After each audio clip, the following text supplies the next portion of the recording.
Assalamualaikum warahmatullahi wabarakatuh. Kali ini kita akan belajar materi tentang translasi. Translasi disebut juga dengan pergeseran. Dalam kehidupan sehari-hari, kita dapat menemukan banyak sekali contoh translasi. Salah satunya yaitu saat menggeser meja atau lemari, saat menaiki lift atau eskalator, saat bermain perosotan, saat bermain catur, atau bahkan saat hendak mudik.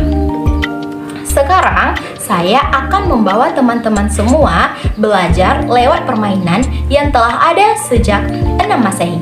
Permainan apakah itu? Ya, permainan catur. Dalam permainan catur terdapat beberapa jenis bidak, di antaranya pion, benteng, kuda, menteri, ratu, dan raja. Setiap bidak memiliki aturan tersendiri dalam langkahnya. Contohnya, bidak raja. Bidak raja bisa berpindah tempat dengan digeser satu langkah ke arah vertikal, satu langkah ke arah horizontal, dan satu langkah ke arah diagonal. Contoh yang paling unik adalah langkah dari bidak kuda. Bidak kuda hanya boleh melangkah dengan membentuk huruf L. Aturannya, satu langkah horizontal, kanan atau kiri, dan dua langkah vertikal, atas atau bawah. Ini berlaku juga sebaliknya.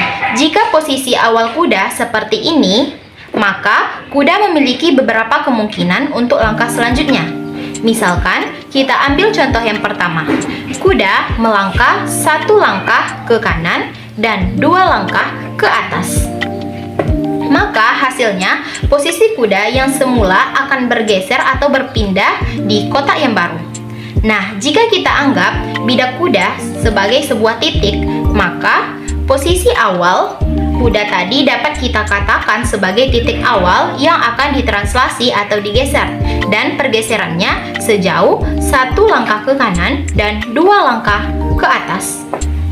Pergeserannya bisa diwakili dengan ruas garis berarah ya, sehingga diperoleh posisi akhir sebagai titik akhir hasil translasi atau pergeseran. Oke teman-teman, video tadi merupakan contoh dari translasi titik.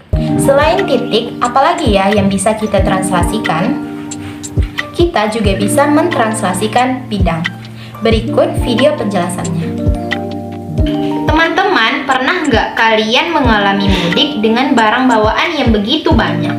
Seperti ini, mobil yang di atasnya ada banyak barang untuk dibawa mudik. Ketika mobil bergerak ke depan sejauh 100 meter, maka barang-barang yang ada di atasnya pun juga berpindah sejauh 100 meter, termasuk orang-orang yang ada di dalamnya. Semua akan berpindah sejauh 100 meter.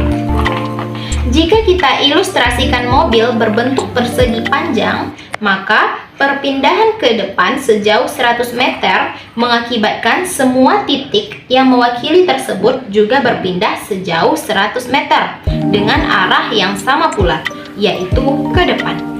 Baik, dari dua contoh tadi, kita dapat melihat ciri-ciri dari translasi, yaitu perpindahan semua titik dari suatu benda yang berpindah dengan arah dan jarak yang sama. Sekarang kita masuk ke pengertian translasi.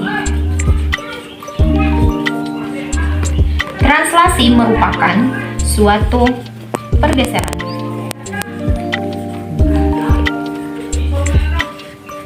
Karena suatu pergeseran, maka translasi ini memiliki jarak dan arah.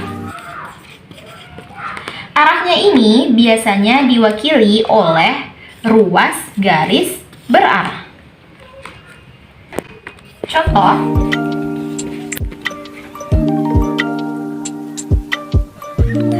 perubahan posisi titik P menjadi titik Q. Perubahan ini merupakan salah satu contoh translasi. Kenapa ya? Karena titik P bisa kita geser sebesar suatu nilai dan arah tertentu sehingga menjadi titik Q. Perhatikan ya besar dan arah pergeserannya. Pertama, titik P kita geser 2 satuan ke kanan, lalu kita geser lagi ke atas sebesar 1 satuan. sehingga menjadi titik Q. Maka kita buat nih ruas garis berarah dari titik P ke titik Q. Dengan besar pergeseran 2 satuan ke kanan dan 1 satuan ke atas. Dan arahnya ini diwakili oleh ruas garis berarah. Yang kedua yaitu notasi translasi.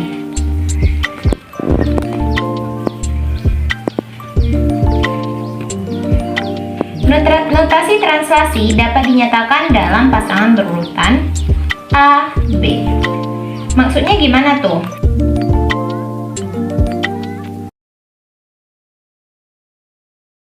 Jika A positif, maka bergeser ke kanan sejauh A satuan. Jika A-nya negatif, bergesernya ke kiri sejauh A satuan.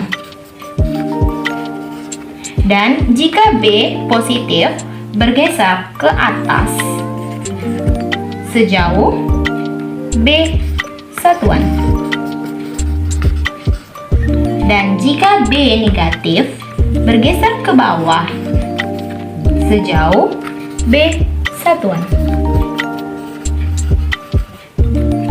Hati-hati ya, apabila si A ini, A pasti bergesernya itu ke kanan atau enggak ke kiri. Sedangkan untuk si B ini atau si bawah bergesernya ke atas atau enggak ke bawah.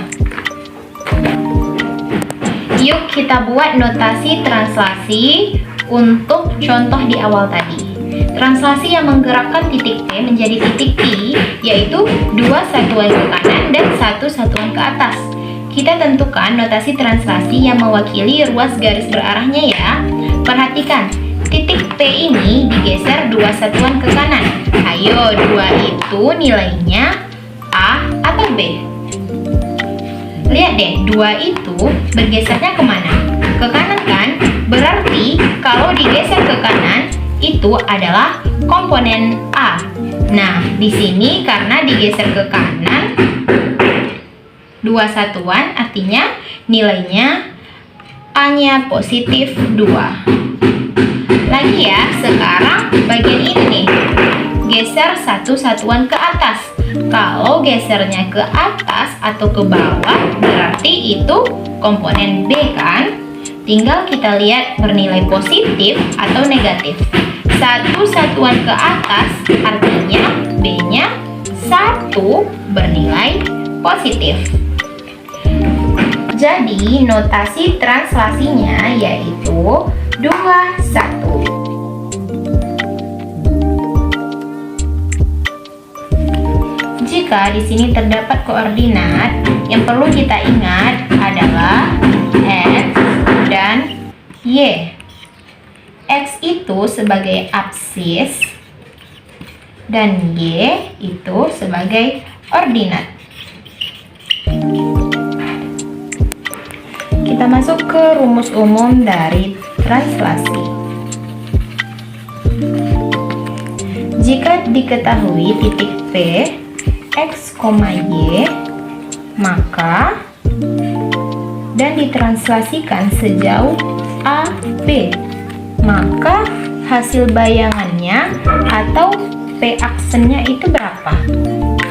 Untuk mencari P aksennya itu mudah. Kita hanya menambahkan atau menjumlahkan X dengan A dan Y dengan B. Maka didapati hasil P aksennya yaitu X ditambah A, Y ditambah B. Contoh, tentukan koordinat bayangan titik P 2, 1 oleh translasi sejauh 4, 3. Tadi cara untuk mencari P aksen atau bayangannya itu gimana? itu dengan menjumlahkan aksis X yaitu 2 dengan A yaitu 4 dan koordinat Y yaitu 1 dengan 3. Jadi didapati hasil P aksennya yaitu 6, 4.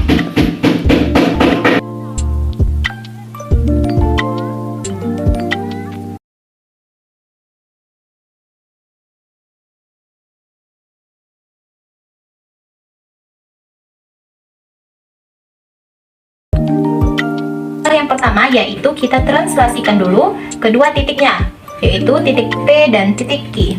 Titik P negatif 2,1 ditranslasikan sejauh 1, negatif 1 menghasilkan P aksen negatif 2 ditambah 1 yaitu negatif 1 dan 1 ditambah negatif 1 yaitu 0.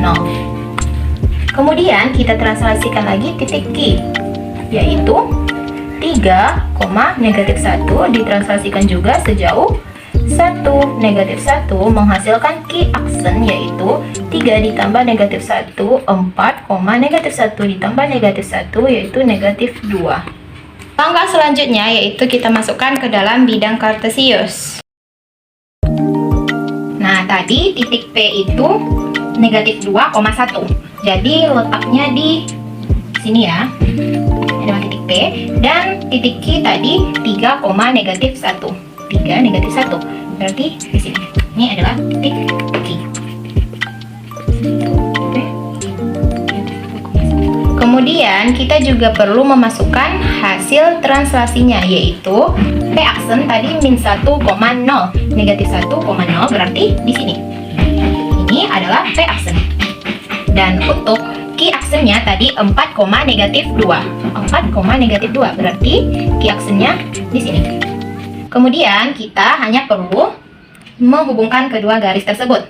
P dengan Q dan P aksen dengan Q aksen.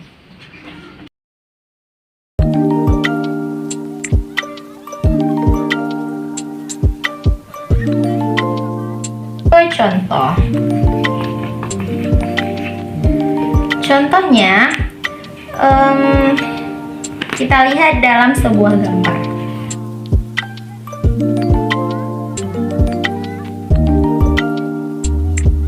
Perhatikan segitiga di sini. Titik A terletak pada negatif 3, negatif 1, titik B negatif 1,2, titik C 0, negatif 4. Tadi cara yang pertama kita translasikan dulu setiap titik sudut pada bidang tersebut karena di sini ada 3 titik sudut, maka kita perlu mentranslasikan ketiganya. Pertama kita translasikan dulu titik A, yaitu negatif 3, negatif 1 ditranslasikan sejauh 4, negatif 2 menghasilkan A aksen yaitu negatif 3 ditambah 4 adalah positif 1, negatif 1 ditambah negatif 2 yaitu negatif 3. Kemudian kita translasikan lagi titik B negatif 1, 2 ditranslasikan sejauh 4, negatif 2 maka menghasilkan B aksen negatif 1 ditambah 4 itu 3, 2 ditambah negatif 2, 0. Selanjutnya kita translasikan titik C 0, negatif 4 ditranslasikan sejauh 4, negatif 2 menghasilkan C aksen 0 ditambah 4 itu 4, negatif 4 ditambah negatif 2 itu negatif 6. Nah, setelah kita mendapatkan hasil dari translasi setiap titik sudut pada bidang, selanjutnya tadi kita tuliskan ke bidang kartesius dulu. Untuk A aksennya yaitu 1, negatif 3, berarti di sini A aksen. Terus B aksennya 3,0, 3,0 berarti di sini ini adalah B aksen yang 0. Tadi A aksennya 1, negatif 3 dan untuk C aksennya 4, negatif 6. 4, negatif 6 berarti di sini C aksennya di sini 4, negatif 6. Setelah kita tuliskan titik-titik hasil bayangannya, sekarang kita hubungkan. Nah, jadi untuk A-nya 3 min 3, min 1, B-nya negatif 1, negatif 2, dan C-nya 0, negatif 4 menghasilkan bayangan A aksen 1, negatif 3, B aksen 3, 0, dan C aksen 4, negatif 6.